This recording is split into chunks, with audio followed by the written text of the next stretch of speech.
இன்றே டவுன்லோட் செய்து உங்கள் ஃபேவரட் ஷோக்களை என்ஜாய் பண்ணுங்க. நீங்களே சொல்லுங்க, அந்த ரகுராம எனக்கு எவ்வளவு பெரிய துரோகத்தை பண்ணிருக்கான். கடைசியா என் பொண்ணு செத்து போனதுதான் மிச்சம். எல்லாத்தையும் நினைக்க நினைக்க அந்த ரகுராம் மேல எனக்கு அவ்வளவு ஆத்திரம் வருது.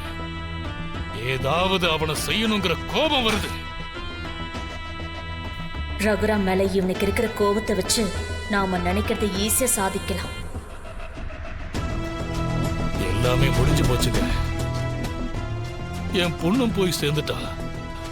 இதோ நானும் ஜெயிலுக்கு வந்துட்டேன். ஆனா அந்த ரகுராம இனி மக மருமக பேரம் பேத்தி குழந்தைங்க அண்ணன் தம்பிங்கன்னு சந்தோஷமா வாழ போறான். இங்க நான் 4 செவத்துக்குள்ள அடைஞ்சு நடந்ததை எல்லாம் நினைச்சு நினைச்சு புலம்பி புலம்பி பைத்தியமாவே அலைய போறேன். இல்ல லிங்கம், இனிமே நீங்க ஜெயில இருக்க வேண்டிய அவசியமே இல்ல. என்ன சொல்றீங்க? ஆமா, உங்களை எப்படி வெளியில கொண்டு வரணும்னு எனக்கு தெரியும். அது எப்படிங்க முடியும்? எனக்கு தான் ஆயுள் தண்டனை கைதின்னு உறுதி ஆயிடுச்சு. சட்டப்படி வெளியில கொண்டு வர முடியாது. ஆனா சட்டத்தை மீறி வெளியே கொண்டு வர என்னால முடியும். அப்போ என்ன வெளியில எடுங்க. நான் நேரா போய் அந்த ரகுராம கழுத்தை வெட்டிட்டு நான் தாண்டா கொலை பண்ணேன்னு தைரியமா சொல்லிட்டு திரும்ப ஜெயிலுக்கு வந்துடுறேன்.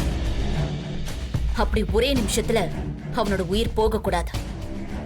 அவன் உயிரோடு இருந்துகிட்டு ஏண்டா உயிரோட இருக்கோன்னு நினைச்சு நினைச்சு தினம் தினம் சாகணும். எனக்கும் உங்களுக்கும் பண்ண துரோகத்தை சொல்லி சொல்லி அந்த ஆள சாகடிக்கும். அந்த குடும்பத்தையே சீரழிக்கணும். சரிங்க, நான் வெளியில வந்து என்ன பண்ணணும்? நீங்க ஜெயில இருந்து தப்பிச்சிட்டீங்கன்னு தான் போலீஸ்க்கும் மத்த எல்லாருக்கும் தெரியணும். ஆனா நீங்க என்னோட கஸ்டடியில தான் இருப்பீங்க. அந்த ரகுராம்க்கு எதிரான காரியங்களை தொடர்ந்து செஞ்சுக்கிட்டே தான் இருப்பேன். ஆனா அது எல்லாத்தையும் நீங்க தான் செய்றீங்கன்ற பழி உங்க மேலதான் விழும். அந்த பழிய மட்டும்தான் நீங்க ஏத்துக்கணும்.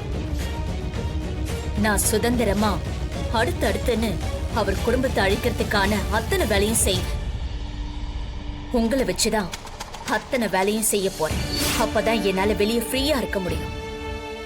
நீங்க தலைமறைவா இருந்தாலும் ராஜ வாழ்க்கை வாழ்ந்துட்டு இருப்பீங்க. அதுக்கான ஏற்பாட நான் பண்றேன். சரிங்க, நீங்க சொல்றத நான் கேக்குறேன். முதல்ல என்ன வெளியில எடுங்க. சரி, நான் ஏற்பாடு பண்றேன். சரிங்க.